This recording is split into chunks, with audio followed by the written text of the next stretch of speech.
আসসালামু আলাইকুম। Welcome to Regal cuisine. আশা করি আল্লাহর রহমতে আপনারা সবাই ভালো আছেন। আজকে আমি আপনাদের জন্য আবারও একটি মজাদার রেসিপি নিয়ে চলে এসেছি, আর সেটি হলো চিকেন কোফতা কারি। আপনারা চাইলে এটি বিফ বা মাটন দিয়েও বানাতে পারেন। তো চলুন মজাদার এই চিকেন কোফতা কারির রেসিপিটি আপনাদের সাথে শেয়ার করি।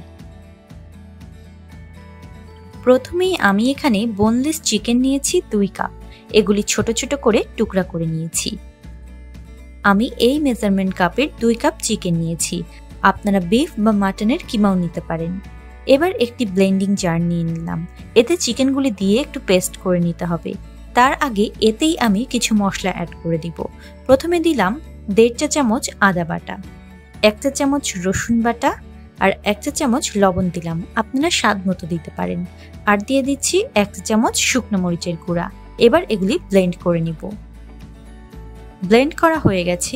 দেখুন মশলাগুলি এতেই দিয়ে দিলে ভালোভাবে মিক্স হয়ে যায়, তবে আপনারা পরেও মেশাতে পারেন। এবার বাইন্ডিং এর জন্য 2 টেবিল চামচ বেসন অ্যাড করলাম, তবে এর থেকে বেশি দেওয়ার দরকার নেই, তাহলে ভালো লাগবে না খেতে। পেঁয়াজ বেরেস্তা হাত দিয়ে একটু গুঁড়া করে দিয়ে দিচ্ছি। অনেকে এতে ধনেপাতা দেন, তবে আমার কোফতায় ধনেপাতা ভালো লাগে না। এবার 1 চা চামচ ঘি দিয়ে দিলাম। আপনারা তেলও দিতে পারেন। এবার এগুলি খুব ভালোভাবে চিকেনের সাথে মাখিয়ে নিচ্ছি। এতে কিন্তু বেশি বেসন অ্যাড করবেন না, তাহলে কিন্তু খেতে ভালো লাগবে না। এবার এতে কোফতার শেপ দিয়ে নিব। তার জন্য হাতে একটু তেল মেখে নিচ্ছি। এবার কতটা বড় করতে চান ততটুকু চিকেন নিয়ে কোফতার শেপ দিয়ে নিতে হবে। দেখুন একটা তৈরি করে নিয়েছি। এভাবেই সবগুলি তৈরি করে নিব।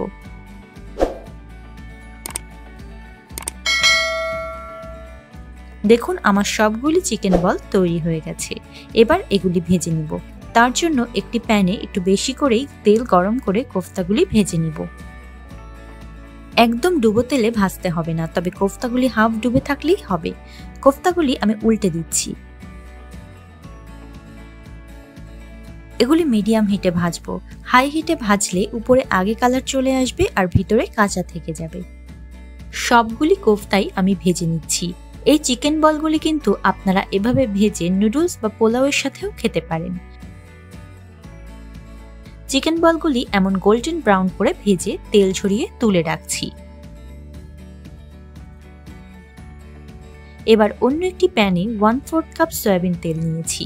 তারপর এতে 2টি এলাচ, 2টি লবঙ্গ ও একটি দারচিনি একটু ভেজে নিচ্ছি। এবার অ্যাড করলাম 1 কাপ পেঁয়াজ কুচি।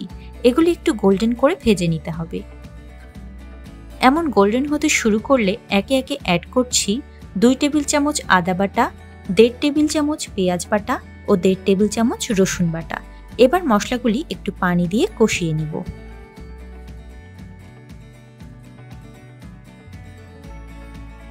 পাঁচ থেকে 7 মিনিট মশলা কষানোর পর এতে অ্যাড করছি 1 চা চামচ হলুদ গুঁড়া, 2 চা চামচ শুকনো মরিচের গুঁড়া। আপনারা আরো বেশিও দিতে পারেন। এবার দিচ্ছি 1 চা চামচ জিরার গুঁড়া ও 1 চা চামচ লবণ। লবণ লাগলে পরে আরো দিতে পারেন। এবার আবারও সামান্য পানি দিয়ে মশলা কষাতে থাকব। আরো 7 মিনিট পর দেখুন তেলটাও উঠে এসেছে। এই পর্যায়ে আমি অ্যাড করে দিচ্ছি 3 টেবিল চামচের মতো ফেটানো টক মিষ্টি দই। এখানে আপনারা শুধু টক দইও দিতে পারেন। টক দই দিলে সামান্য চিনি অ্যাড করবেন। আমি যেহেতু টক মিষ্টি দই দিয়েছি তাই আর চিনি অ্যাড করব না। আবারও কিছুক্ষণ রান্না করতে থাকবো। এখানে রেখে দেওয়া বাকি বেরেস্তাটুকু অ্যাড করে দিচ্ছি। দেখুন আরো 10 মিনিটের মতো মশলা কষানোর পর ভেজে রাখা কোফতাগুলি আমি অ্যাড করে দিচ্ছি। আস্তে আস্তে একটু নেড়ে দিচ্ছি।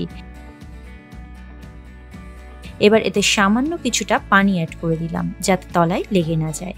এবার ঢাকনি দিয়ে ঢেকে 5 মিনিট রান্না করব। 5 মিনিট পর এতে হাফ চা চামচেরও কম গরম মশলার গুঁড়া দিয়ে দিলাম। আবারও ঢাকনি দিয়ে ঢেকে 5 মিনিট রান্না করব। 5 মিনিট পর এবার গ্রেভির জন্য 1 কাপের মতো পানি অ্যাড করলাম এবং আবারও চুলার হিট মিডিয়াম হাই করে ঢাকনি দিয়ে ঢেকে দিলাম। দেখুন 10 থেকে 12 মিনিট পর ঝোল কমে এসেছে। আমি তো এতটা গ্রেভি রাখবো, তবে পোলাওয়ের সাথে আপনারা যদি খেতে চান তাহলে গ্রেভি আর একটু কমিয়েও নিতে পারেন। এটি একদম তৈরি। এবার আমি চুলা অফ করে ঢাকনি দিয়ে ঢেকে 5 মিনিট রাখবো, তারপর সার্ভ করে দিব। এবার আমি চিকেন কোফতা কারি সার্ভ করে দিচ্ছি। এটি কিন্তু অনেক ইয়ামি হয়েছে। আপনারা এই কোফতা পোলাও বা সাদা ভাতের সাথে খেতে পারেন বা শুধু ভেজে নুডলস বা পোলাওয়ের সাথেও রান্না করতে পারেন। আশা করি আমার আজকের রেসিপি আপনাদের ভালো লেগেছে। ভালো লাগলে লাইক, শেয়ার এবং কমেন্ট করবেন। আর আমার চ্যানেলে নতুন হয়ে থাকলে প্লিজ আমার চ্যানেলটি সাবস্ক্রাইব করে বেল বাটন অন করে রাখবেন। আর আমার ফেসবুক পেজটি ফলো করতে ভুলবেন না যেন। তো সবার সুস্থতা কামনা করে আজকের মতো বিদায় নিচ্ছি। আল্লাহ হাফেজ।